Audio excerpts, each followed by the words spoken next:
anunciar o doutor, professor ilustre, Cristiano Chaves Farias. Doutor Cristiano, como todos os outros nomes que constam desse programa, foi escolhido pessoalmente por mim como o coordenador e presidente desse simpósio na 9ª versão. O doutor Cristiano foi escolhido por mim.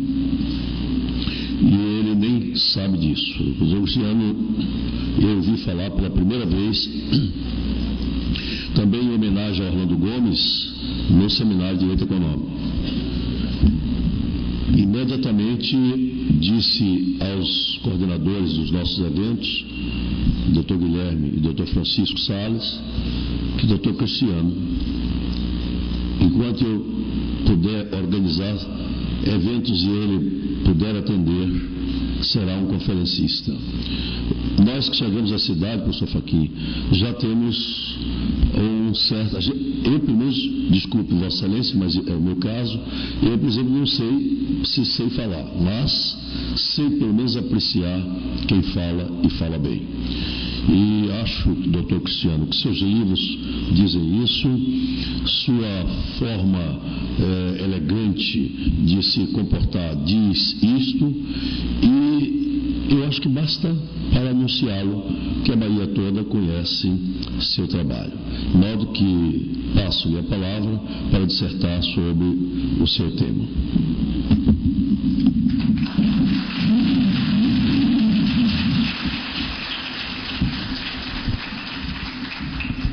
Boa tarde. Eu queria, em primeiro lugar, agradecer ao professor Edivaldo pelo convite e, depois dessa revelação, eu quero dizer que eu só não tenho certeza, professor, se eu vou conseguir corresponder à expectativa por um motivo simples, porque a Bahia realmente sabe que é o senhor que é o nosso grande orador.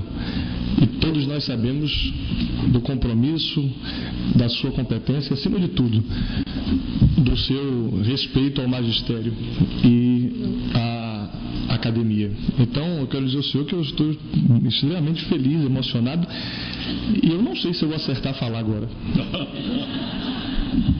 Especialmente que, além do senhor, ainda tem o professor Fachin, que seguramente é um dos maiores, se não o maior civilista vivo do Brasil hoje. Então, eu quero dizer de antemão que eu só posso estar muito, muito feliz mesmo. E agradecer a Múltipla, ao Pódium pelo convite, pela possibilidade de estarmos aqui. Vamos tratar de um tema que seguramente diz muito a todos nós, porque é um tema do nosso cotidiano, da nossa vida, a tributação nas relações de transmissão em família e em sucessões. E essa questão da tributação nas relações de família e sucessões me parece de grande relevo, porque é elementar que a movimentação de bens e de direitos faça incidir a tributação. Mas a perspectiva, a visão que nós temos de família, por certo, é uma visão ainda dissociada do seu fenômeno, como efetivamente hoje está concebido. É que nós nos acostumamos a enxergar a família ao longo do tempo, exclusivamente sob um viés casamentário. E é claro que aquela família, aquela visão que nós tínhamos de família, em especial no Código 16, ela trazia para nós um fenômeno estritamente patrimonialista. Patrimonialista no sentido de que para ter família precisava casar, para casar tinha a incidência do regime de bens e assim sucessivamente. Claro que naquele momento não havia um interesse tão grande de incidência fiscal, até porque a família era indissolúvel. E a indissolubilidade da família mantinha não só a influência religiosa, não apenas a influência cristã, mas igualmente um outro aspecto também relevante. É que dissolver o casamento implicaria em dissolver patrimônio. E a perspectiva do Código era bem outra. Era de uma incidência protecionista no sentido da proteção do patrimônio. Pois bem, a visão que nós temos da família num novo momento é bem diferente. É que houve, nos últimos anos, em especial a partir da Constituição de 88, uma mudança significativa no conceito e na estrutura das relações familiares.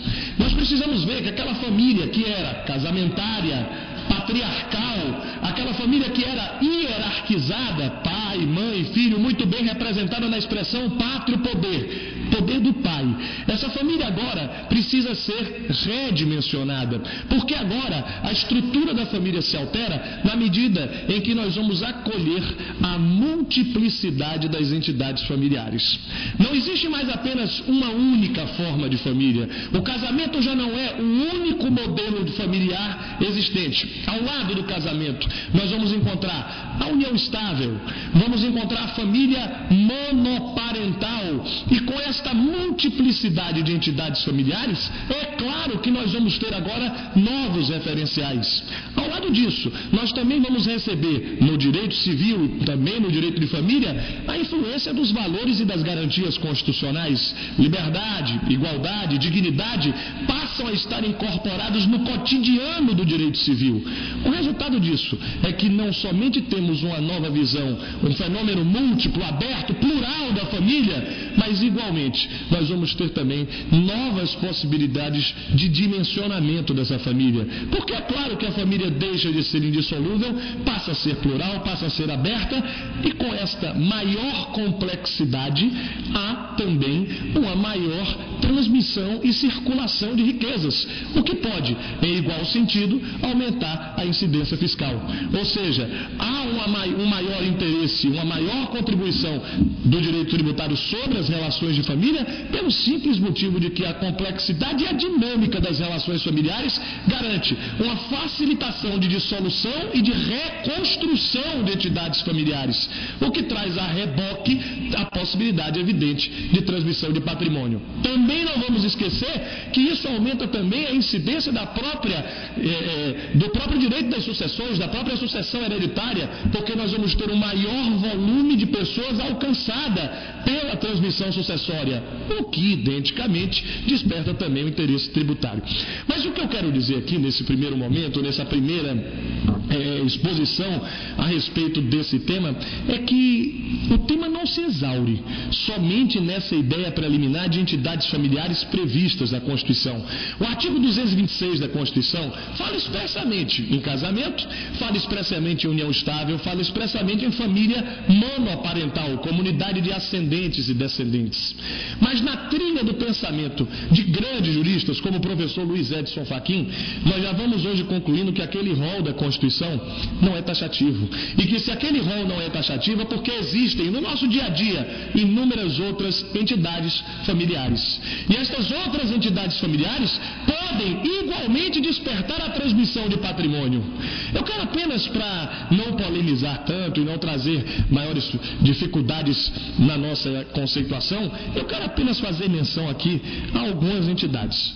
Primeiro, no que diz respeito às uniões homoafetivas, que parece, é o que tudo indica, na jurisprudência, vai vencendo o preconceito, e vai vencendo o preconceito e merecendo dos nossos tribunais superiores reconhecimento como entidade familiar.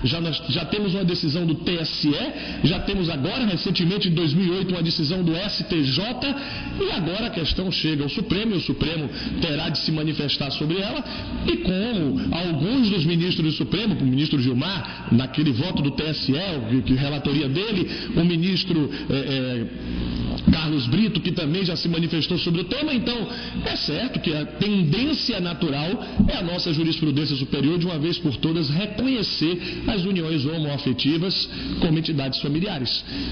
Óbvio que, na medida em que elas são reconhecidas como entidades familiares, nós vamos ter a possibilidade de transmissão de patrimônio, de circulação de riquezas, seja por ato inter vivos, seja por ato causa-mortes, porque nós podemos ter incidência sucessória e podemos ter na dissolução em vida a transmissão de patrimônio em níveis diferenciados. É claro que isso pode, com o passar do tempo, despertar o nosso interesse e despertar a nossa atenção para saber que aquilo é mais uma possibilidade de transmissão de patrimônio dentro das relações familiares. Um outro ponto que também merece a nossa atenção diz respeito às chamadas famílias reconstituídas ou recompostas. Outro dia passou no Globo Repórter um um programa sobre isso e lá no Globo Repórter eles chamaram de família mosaico.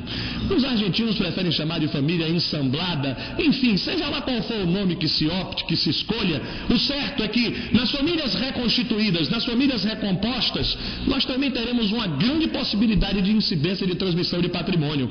A família reconstituída, que claro, não era conhecida até bem pouco tempo, é aquela possibilidade de recomposição de família sucessivamente.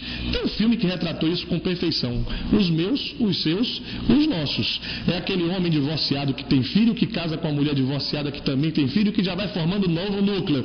Mas a gente não pode esquecer que esse novo núcleo vai ser eterno enquanto dure. E que se for eterno enquanto dure, esse núcleo pode também se recompor a qualquer tempo. E aí, claro, aumenta a possibilidade de transmissão de patrimônio.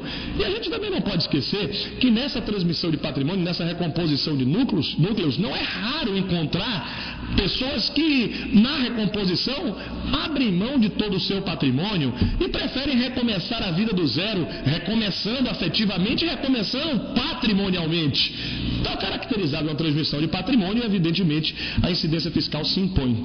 E uma terceira e última referência eu quero fazer de um tema que tem tomado a polêmica dos tribunais, tem feito juristas debaterem acesamente, apaixonadamente esse tema, a professora Maria Berenice do Rio Grande do Sul, árdua defensora, que é a questão das uniões concubinárias. E saber se essas uniões concubinárias adentram ou não ao direito de família. Historicamente, até por conta da positivação do Código Civil no artigo 1727, todo mundo vai repetindo que, de acordo com o direito positivo brasileiro, a união concubinária não é compreendida como entidade familiar. Ela é uma mera sociedade de fato. E assim vem sendo tratada historicamente pela legislação.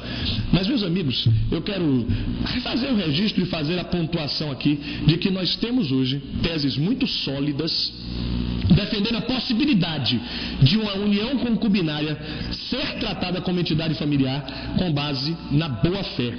Na boa-fé que faz com que aquela união se torne uma união estável putativa, assemelhada ao casamento putativo do artigo 1561. Claro que essa situação depende da comprovação da boa-fé.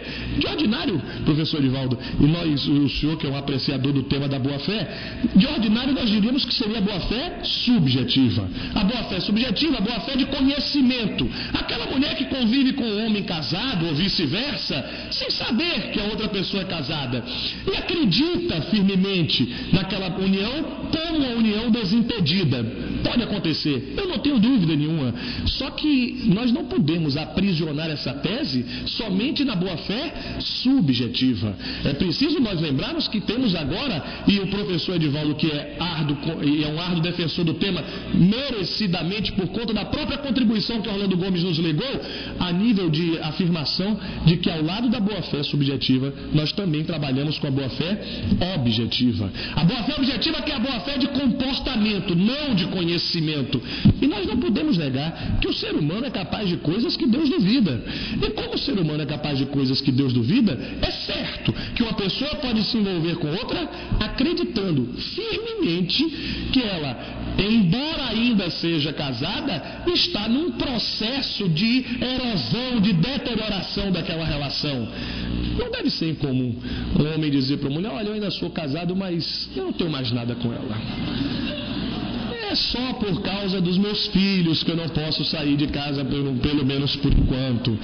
E quando ele vai dizer isso, a depender da situação fática, embora aquilo não caracterize uma boa-fé subjetiva, porque ela tem conhecimento, aquilo pode sim despertar a boa-fé objetiva. O comportamento de uma pessoa pode despertar confiança. E é assim que a gente vai tentando compreender. A minha ideia introdutória é dizer e deixar muito claro que, sem a menor sombra de dúvida, a dinâmica atual das relações familiares desperta em muito a possibilidade de transmissão de patrimônio, seja nas uniões casamentárias, convivenciais, homoafetivas, seja agora nas famílias reconstituídas e seja mesmo na admissibilidade das uniões concubinárias, porque admitidas as uniões concubinárias, nós não podemos esquecer, delas podem decorrer efeitos patrimoniais, partilha dos bens, partilha dos bens, isso sem contar na indenização que o STJ continua reconhecendo em prol das uniões concubinárias. Aliás, eu não gosto muito de me enganar, eu digo sempre isso: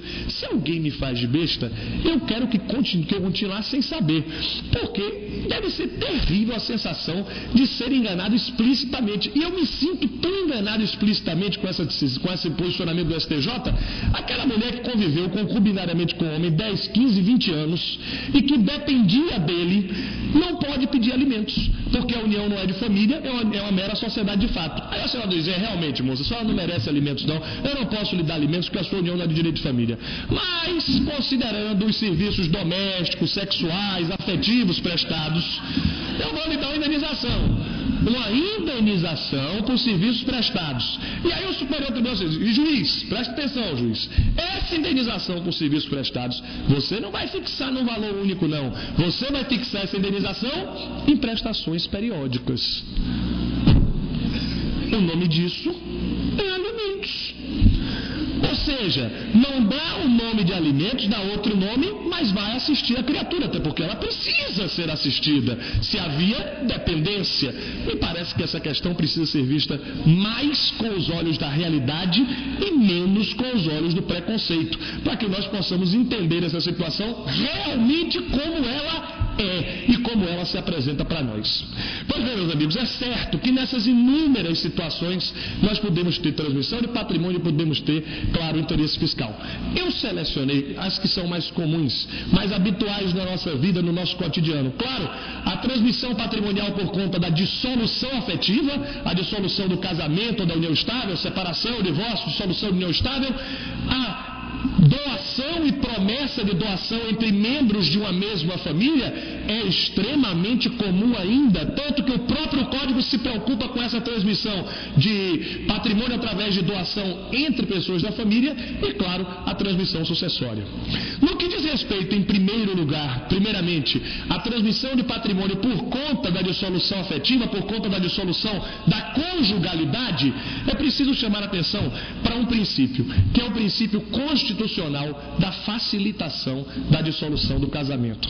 Muito pouco explorado pela doutrina brasileira, muito pouco explorado pelos próprios autores que escreveram sobre o tema, o princípio constitucional da facilitação da dissolução do casamento, que não deixou de passar pelo crivo sempre preciso do professor Fachin.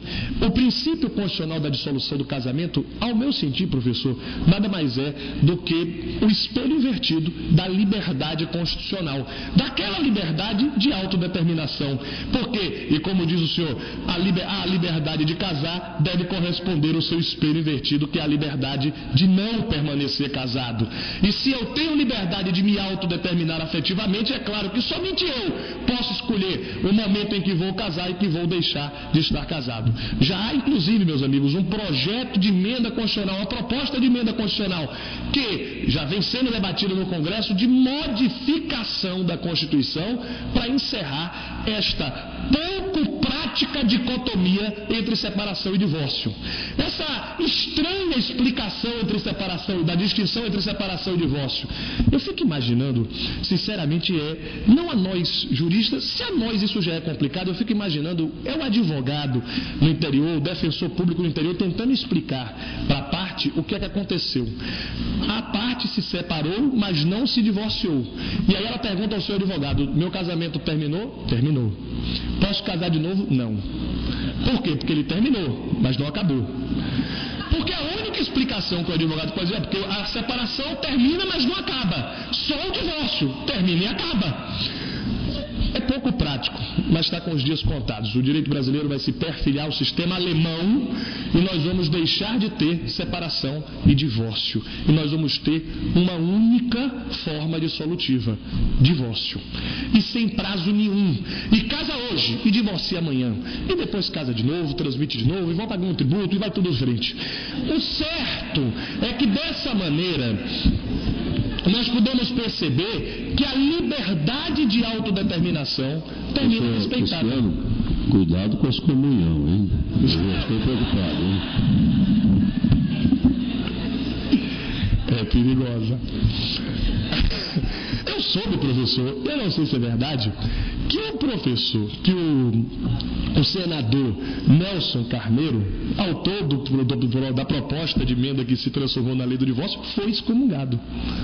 Não tem essa notícia não, mas para ele não importou muito. Pois bem, é certo então que com essa nova proposta nós vamos ter um sistema mais afinado com a liberdade de autodeterminação. Pois bem, aliás, hoje essa facilitação já é tamanha que nós podemos ter separação e divórcio, inclusive em cartório, o que demonstra realmente essa preocupação do sistema em facilitar a dissolução. Mas o que eu quero dizer, meus amigos, é que há uma possibilidade clara, é que não raro a dissolução do casamento ou da união estável pode vir acompanhada de transmissão de patrimônio. Essa transmissão de patrimônio pode se dar em razão do regime de bens ou em razão de outros fatores. Mas o que é certo é que, havendo desigualdade no quinhão divisório, haverá incidência tributária. O Supremo vinha chamando isso de imposto de reposição. Imposto de reposição na própria dicção da súmula 116 do Supremo, dizendo que quando houver desigualdade de quinhões, haverá incidência fiscal. Tem sentido? Claro que sim. Porque se há uma divisão desigual, é claro que houve a transmissão de patrimônio. Essa divisão pode ser desigual por ato oneroso ou gratuito. Ela pode ser onerosa, pode ser gratuita, o que pode mudar a incidência fiscal e a competência tributária, consequentemente, já que o imposto é de competência municipal, o outro de competência estadual. Mas nós não podemos esquecer aqui que o Código Civil e a própria jurisprudência do STJ vem dando uma fórmula para que as partes que não têm interesse em promover a partilha adotem providência distinta. A súmula 197 do STJ, confirmada agora pelo artigo 1581 do Código Civil, permite a dissolução do casamento ou da união estável sem promover a partilha dos bens. Em outras palavras, mantendo os bens numa comunhão, num estado de mancomunhão e mais do que isso, num condomínio. Aqueles bens permanecem em estado de condomínio. Esta situação me chama demais atenção. Me chama atenção porque, primeiro, é evidente que nesse momento em que as partes mantenham os bens em condomínio e não realizam a sua partilha, não haverá incidência fiscal, porque não houve transmissão. O juiz pode reconhecer o término do casamento, decretar o divórcio e os bens permanecem em comunhão.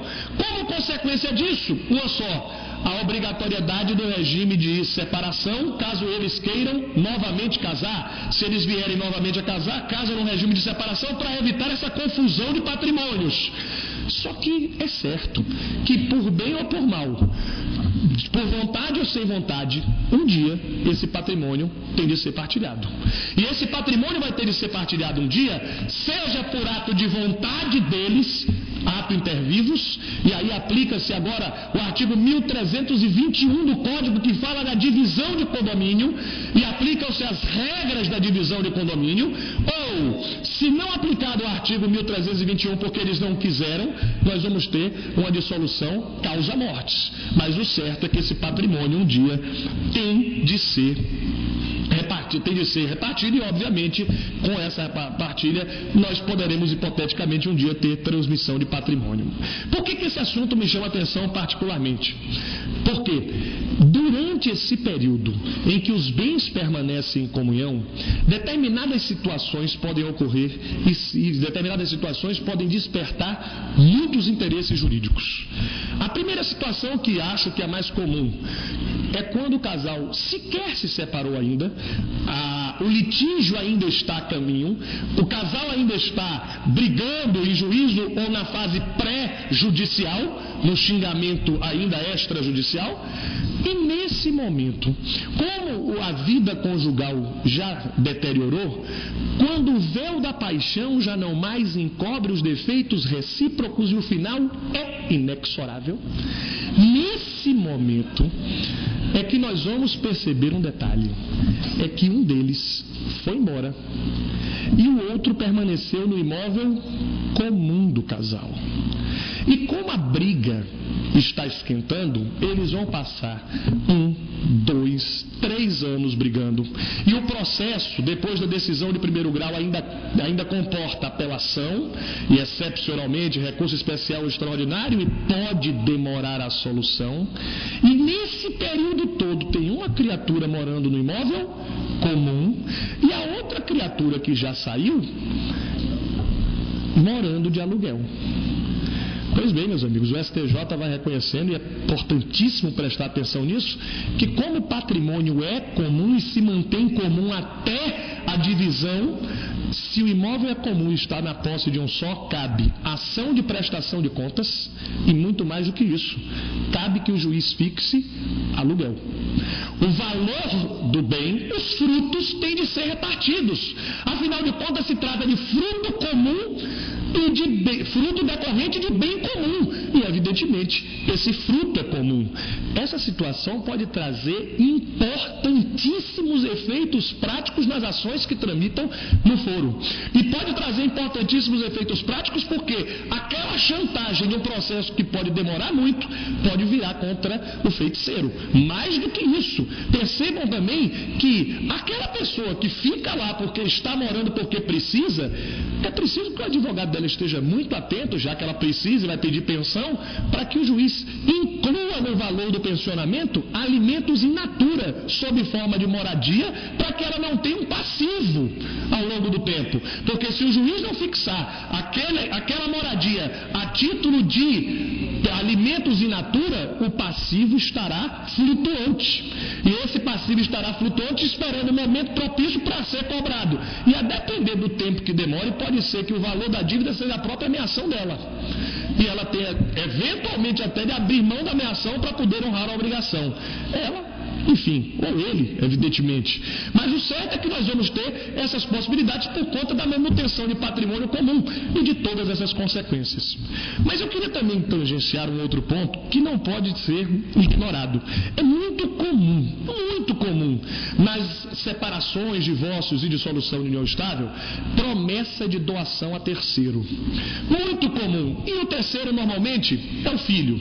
Pois bem, é muito comum o casal, eles não estão brigando mais, o cara quer ir embora, ele está doido para se livrar da mulher, e ele diz: olha, não imagine que te quero mal, apenas não te quero mais, eu quero ir embora, e aí eu faço qualquer coisa, e o patrimônio, vamos deixar para as crianças, e aí o patrimônio é transferido. Bom, se o patrimônio é transferido, é doação, se é doação, tem tributação, mas para fugir da doação e, portanto, da tributação, o que muitas vezes se faz é uma promessa de doação. Um aspecto essencial é que, atendendo aos reclamos doutrinários, o novo Código Civil reconheceu no artigo 461 a possibilidade de promessa de contrato. E essa possibilidade de promessa de contrato, apesar de alguns debates, apesar de algumas críticas até, vem se admitindo a promessa de doação. E se a promessa de doação consta do acordo, significa que ela depois pode ser executada.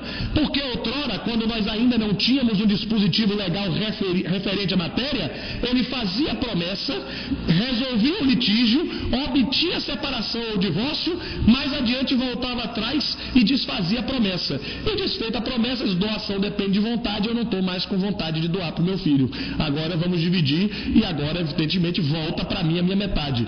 Não vai mais ocorrer isso, porque agora cabe tutela específica para a doação.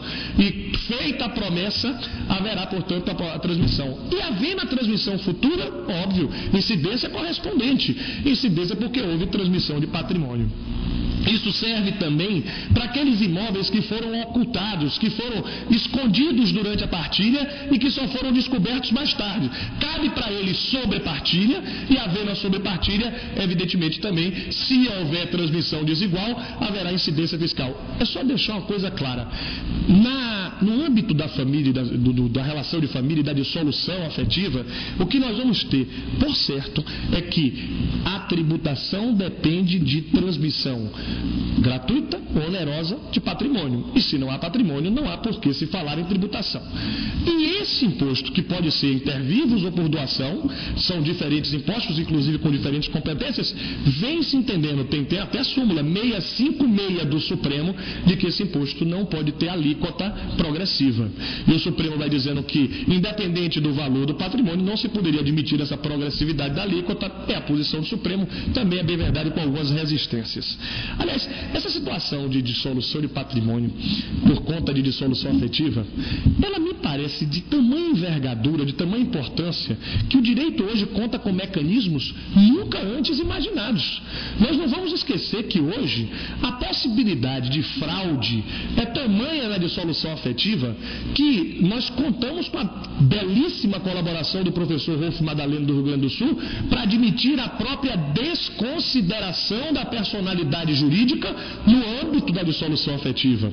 E a desconsideração da personalidade jurídica, nesse caso aqui, a desconsideração inversa, desconsiderar aquele sócio que ocultou o patrimônio, até porque isso termina sendo comum. É que o ser humano, ele não lida bem com a paixão, principalmente o homem. O homem não deve se apaixonar. E a pior categoria, vocês podem verificar, é quando é homem feio apaixonado por mulher bonita. É a pior de todas. Ele é capaz de qualquer loucura, até ele casar no castelo de Chantilly, porque quando é homem feio apaixonado por mulher bonita, ele não tem noção do que ele está fazendo. E como ele não tem noção do que ele faz, então, enquanto ele está lá apaixonado por ela, e ela é uma próspera empresária, e ela diz assim: olha, meu amor, vamos transferir aqui a nossa casa para a empresa, e ele concorda e transfere a casa, e transfere o carro, a casa de praia, e vai transferindo tudo.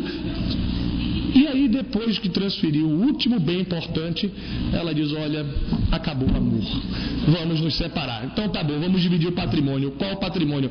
As cotas da empresa. Muito bem, eu só tenho 3%. Os outros 97% são do meu irmão, da minha mãe. E evidentemente o patrimônio está todo escondido na empresa, e é claro que houve confusão patrimonial, pode ter havido desvio de finalidade, e isso justifica a desconsideração. Nessa hipótese, desconsideração na ordem inversa. Ou seja, nós podemos ter presentes os pressupostos do artigo 50 do Código Civil, nós podemos ter desconsideração da personalidade jurídica, inclusive no âmbito da família, no âmbito das relações de transmissão de patrimônio em família e sucessões. Isso é muito importante para que a gente possa garantir o próprio bom uso e a finalidade da pessoa jurídica. O professor Caio Mário da Silva Pereira dizia uma coisa com muita lucidez: o fundamento da desconsideração da personalidade jurídica é a própria justificativa da personalidade jurídica. Ou seja, se confere proteção às empresas exatamente para que ela tenha autonomia e independência em relação aos seus componentes. E se há um mau uso dessa empresa, justifica-se a reação do sistema com a desconsideração da personalidade. Claro que ela toma aí alguma importância, alguma dimensão nesse âmbito. Um outro aspecto que eu também quero abordar e quero chamar a atenção é o fato de que, em se tratando de doação entre ascendente e descendente, enfim, doação entre pessoas da família, a tributação somente pode ser exigível no momento em que se aperfeiçoou o registro. Este é um erro muito comum, a exigência do recolhimento tributário antecipadamente.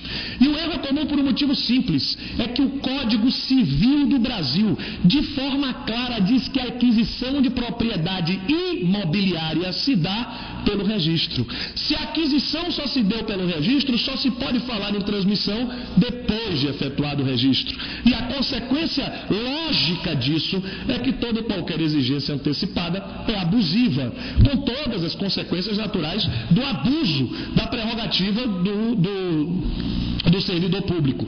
O que eu quero dizer com isso, na verdade, é que aquela hipótese da promessa de doação vai chamar demais atenção. A promessa de doação, mesmo quando feita em juízo, não é tributável. Ela só enseja o recolhimento depois do registro. E claro, depois que a promessa foi cumprida. Porque enquanto a promessa não foi cumprida, não há que se falar em transmissão de patrimônio imobiliário. É certo, portanto, que a questão exige essa nossa atenção. Um outro fato que também envolve a doação é a questão da colação. Não vamos esquecer que, no que diz respeito à doação entre ascendente e descendente, o artigo 544 do Código expressamente indica que a doação entre ascendente e descendente é antecipação de herança, é antecipação da própria legítima. Ora, é certo que o pai pode fazê-lo de forma diferenciada, diz o Código, se, porventura, no ato de doação, expressamente ele indicou que aquele bem está saindo de sua cota disponível. Se há expressa indicação de que sai da cota disponível, a consequência lógica é de que está, evidentemente, livre da colação futura, porque não implicou antecipação de herança. Aí vem o problema. Se o pai doou para o filho e foi antecipação de herança, portanto, se ele antecipou para o filho a própria legítima, haverá incidência? Sim. Mas no futuro esse bem tem de ser trazido de volta à colação. E quando este bem volta à colação no futuro, comporta uma nova incidência fiscal? E a resposta é não, porque teríamos aí uma bitributação sobre o mesmo fato. Se já houve recolhimento quando da doação, não há sentido em tributar novamente quando da colação, a não ser, evidentemente, no que disser respeito aos bens que não foram antecipados, aqueles bens que ele receber quando da partilha. Aí sim pode haver uma nova incidência fiscal. E eu falei nova porque realmente quanto àqueles bens não tinha havido ainda a incidência respectiva. E é certo então que o grande palco e as grandes discussões, elas estarão situadas no campo da transmissão sucessória. E no campo da transmissão sucessória, há o nosso conhecido desde 1809, o conhecido selo de herança, como sempre foi conhecido o imposto de transmissão causa-mortes. Nesse caso, nós precisamos chamar a atenção para a própria leitura da expressão imposto de transmissão causa-mortes. Vale dizer, somente pode ser tributado o valor que foi efetivamente transmitido. E com isso nós vamos ter consequências de ordem material e processual interessantíssimas. De ordem material é que nós não podemos esquecer que a base de cálculo do tributo será o valor do patrimônio transmitido. E qual é o patrimônio transmitido? O patrimônio transmitido deve sofrer o abatimento da meação. E por que da meação? Porque seja lá qual for a relação afetiva, casamento, união estável, enfim, seja ela qual for, se tem meação, a meação pertence ao cônjuge ou ao companheiro. E se a meação pertence diretamente a ele, sobre aquele valor não pode incidir tributo, porque não houve transmissão. Aliás, tem um fato que pode corroborar, confirmar tudo isso. É o simples fato de lembrarmos que o STJ vem reconhecendo a legitimidade do cônjuge e do companheiro para os embargos de terceiros. Quando aquele bem eventualmente é penhorado, o STJ legitima cônjuge e companheiro para defender a sua meação por meio de embargos de terceiros. E se ele pode defender a sua meação por embargo de terceiros, é pelo simples fato de que aquilo lhe pertence. Então, em primeiro lugar, a meação deve ser excluída. Mas além da meação, os bens antecipados, que já foram tributados. Então nós temos a exclusão da meação, a exclusão dos bens antecipados e temos mais. Temos a exclusão também das dívidas do falecido. Sim, das dívidas do falecido por um motivo simples. As dívidas constituem débito do espólio. E se aquelas dívidas vão implicar no abatimento, vão diminuir o valor da transmissão. Efetivamente, portanto, nós também teremos de diminuir o valor das dívidas respectivas. Eu chamo a atenção só de um detalhe. Eu estou falando das dívidas do espólio, não das dívidas dos herdeiros. Porque o próprio Código Civil termina legitimando o credor do herdeiro a se habilitar no inventário. E se esse credor do herdeiro pode se habilitar, este valor da dívida do credor do herdeiro será tributado.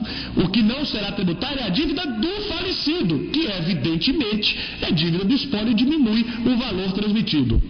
E finalmente, outro detalhe importante, que já mereceu inclusive súmula do Supremo, é que também será abatido da tributação o valor dos honorários advocatícios. Sim, dos honorários advocatícios por um motivo simples, porque no sistema brasileiro os herdeiros precisam contratar advogado, por vários motivos. Porque não tem jus postulante, número 1. Segundo, porque o inventário é obrigatório.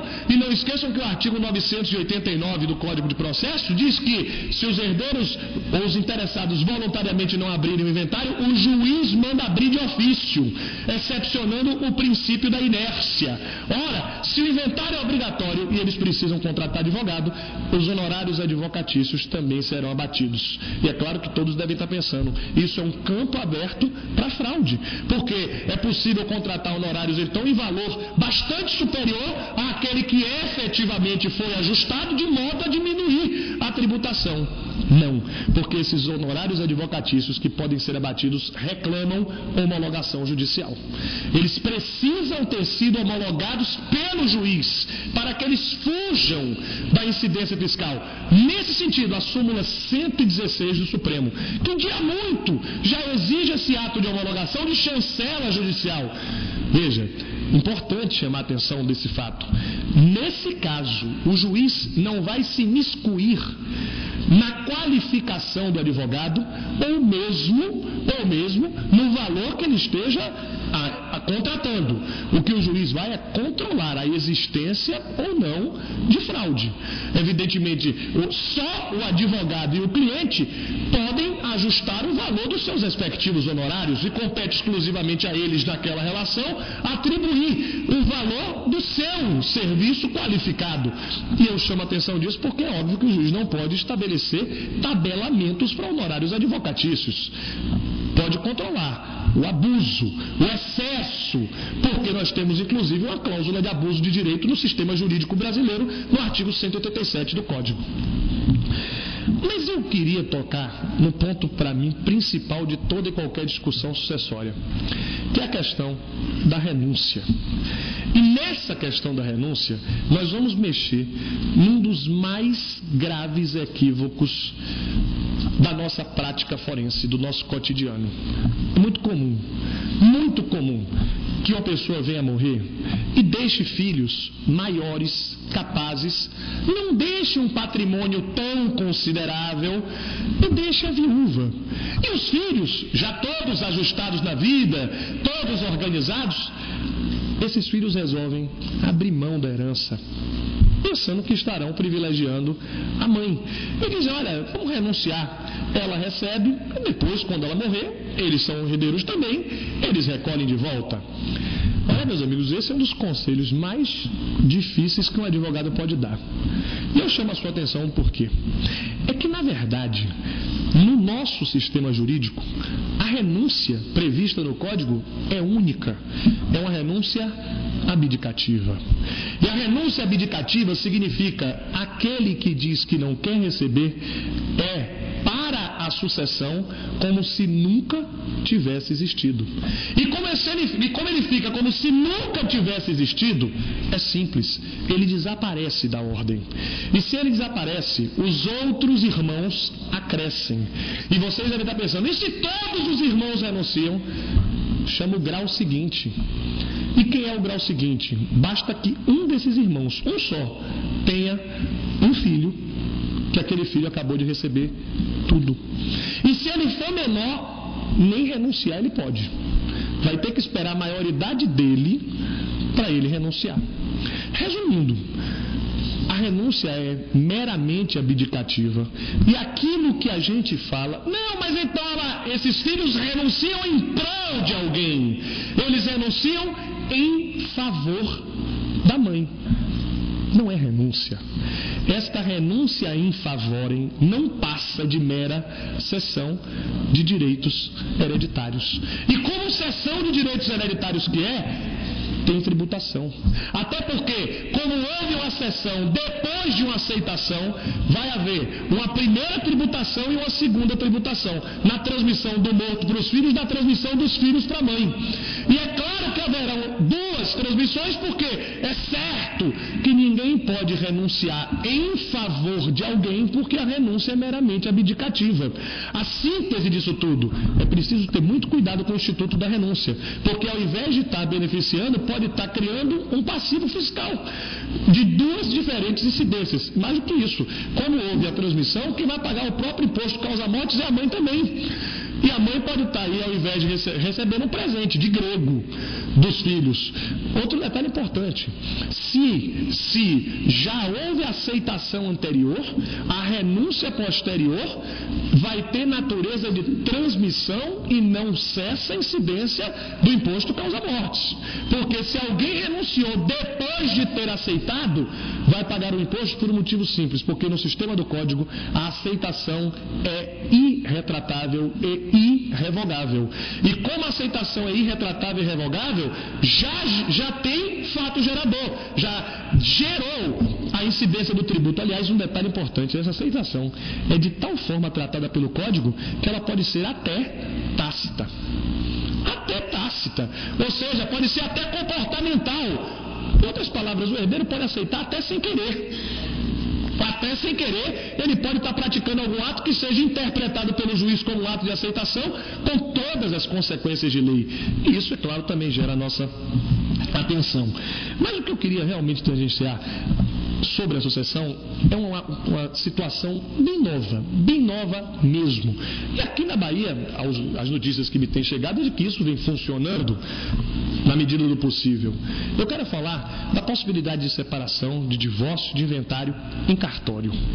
Consensual, sempre quando as partes forem maiores e capazes, e claro, não existindo conflito entre eles, eles podem fazer em cartório. Me chama a atenção um detalhe: o Conselho Nacional de Justiça, através da resolução número 35, a resolução 35 do Conselho Nacional de Justiça, estabeleceu que no que tange ao inventário extrajudicial, ao inventário em cartório, o oficial somente pode fazê-lo depois de comprovado o recolhimento tributário. Ou seja, o oficial somente pode lavrar a escritura pública depois que comprovado o recolhimento fiscal. Para quem? Aí surge a grande complexidade. É que no nosso sistema, o inventário extrajudicial não segue regra de competência judicial. Ou seja, é certo que não se pode falar de competência do tabelião. E o tabelião que pode fazer o inventário extrajudicial é qualquer tabelião, de qualquer cartório, de qualquer lugar do Brasil. E aí nós podemos ter uma situação muito curiosa. Uma pessoa que morreu deixou bens imóveis em Fortaleza, deixou bens móveis em Manaus e o inventário extrajudicial em Salvador. E pode. E o oficial vai fazer? Vai fazer. Bom, mas aí vem o recolhimento tributário do bem imóvel do seu lugar, ou seja, em Fortaleza. E do bem imóvel lá em Manaus, o automóvel está registrado, está rodando em Manaus, é lá? Não, é aqui. Ou seja, ele vai recolher tributos em lugares diferentes e a comprovação vai ser feita sempre perante o tabelião do cartório que está lavrando. É claro que isso pode gerar indevidas exigências do tabelião. E estas indevidas exigências do tabelião, esse abuso na exigência de determinadas comprovações, tem remédio. Qual seria o remédio? Duas possibilidades. A primeira, uma reclamação correicional junto ao órgão competente, a Corregedoria da Justiça, que pode orientar o tabelião, e claro, natureza funcional essa reclamação, mas temos uma medida judicial que pode resolver talvez até com mais eficácia. É o procedimento de dúvida previsto na Lei de Registros Públicos. Através do procedimento de dúvida, o interessado pode provocar o juiz de registros públicos para que o juiz oriente, através de sentença, o tabelião do registro público respectivo. É curioso perceber que esse procedimento de dúvida é um procedimento administrativo dirimido pelo juiz com a presença do Ministério Público. E mais curioso perceber que da decisão proferida pelo juiz no procedimento administrativo de dúvida cabe recurso de apelação. Cabe recurso de apelação porque o interessado pode recorrer. Só quem não pode recorrer, é certo, é o tabelião. Porque o tabelião não teria interesse recursal contra a decisão proferida pelo juiz no procedimento de dúvida. Mas o interessado, o próprio Ministério Público, enfim, teriam sim essa possibilidade de recurso. O que eu quero dizer com isso é que, na verdade, nós estamos enxergando cada vez mais que o direito vai destruindo as suas barreiras. Historicamente, meus amigos, e todos aqui serão, por certo, testemunhas disso. Historicamente, os congressos de direito penal só falavam de direito penal. E os congressos de direito civil só falavam de direito civil. E os congressos de direito tributário só falavam de direito tributário, e assim sucessivamente. Talvez nesse grande movimento de constitucionalização das relações jurídicas como um todo, nós tenhamos agora oportunidades ímpares. Talvez agora nós estejamos, muito mais do que como juristas, como pessoas, evoluindo no conhecimento. E nós estamos, parece, deixando de ser provincianos para nos tornar juridicamente cosmopolitas. Porque somente uma mente privilegiada, como é do professor Edivaldo Brito, para ter, com a sua inteligência e com a sua capacidade intelectual, a percepção de promover, dentro de um congresso de tributário, aproximações tão importantes e que são tão úteis no nosso cotidiano. Somente realmente com esse nosso conhecimento plural, aberto, é que nós poderemos, sim, garantir uma prestação jurisdicional e garantir às pessoas os seus direitos. Eu me preocupo muito com o direito visto pelo olhar da prática. Naquela frase de Ehring, ao direito não basta pretensão normativa, é preciso que se lhe dê efetividade social. E eu às vezes fico pensando, como é que nós, juristas, não nos preocupamos com o resultado do nosso trabalho? Como é que nós não nos preocupamos em resolver o problema das pessoas? E às vezes a gente esquece que do lado de lá do direito não está papel, não está caneta, não está livro, código, estão pessoas humanas. E são pessoas que têm problemas, que trazem muitos problemas e que confiam a nós, no nosso cotidiano, a solução desses problemas. O grande Vieira dizia que o mundo é feito de dois tipos de pessoas, os que trabalham e os que não trabalham. E que os que trabalham têm uma oportunidade maior de chegar perto de Deus pelo seu trabalho, porque podem fazer o bem pelo semelhante. Nós somos privilegiados, porque o nosso trabalho, mais do que muitos outros, nos permite fazer o bem pelas pessoas. Nos permite usar conhecimento, inteligência, para dizer mais sim do que não. E para fazer com que as pessoas possam efetivamente ter os seus problemas resolvidos. Talvez para nós esses debates, essas nossas discussões e polêmicas sirvam como conhecimento, ou até mesmo como um excitante diálogo ou um debate doutrinário, jurídico até. Mas para aquelas pessoas é vida, é solução, e nós precisamos estar aqui. O que eu quero dizer com isso é que é muito feliz para mim e para qualquer outro professor que por aqui passe, ver um auditório cheio como esse, de pessoas que estão numa sexta-feira, belíssimo como nossas tardes de sexta-feira em Salvador, e amanhã ainda no sábado, e vê-los aqui comprometido em angariar conhecimento, em crescer intelectualmente e, por certo, para fazer o bem pelas pessoas. Nessa vida e nesse tempo, eu me lembro então de um trecho que diz assim: eu vejo a vida melhor no futuro, eu vejo isso por cima de um muro de hipocrisia que insiste em nos rodear. Eu vejo um novo começo de era de gente fina, elegante, sincera, com habilidade para dizer mais sim do que não. E que nós possamos então aproveitar toda a inteligência de quem passa aqui para dizer sempre para os outros mais sim do que não. Muito obrigado ao professor Edivaldo pelo convite, muito obrigado a vocês.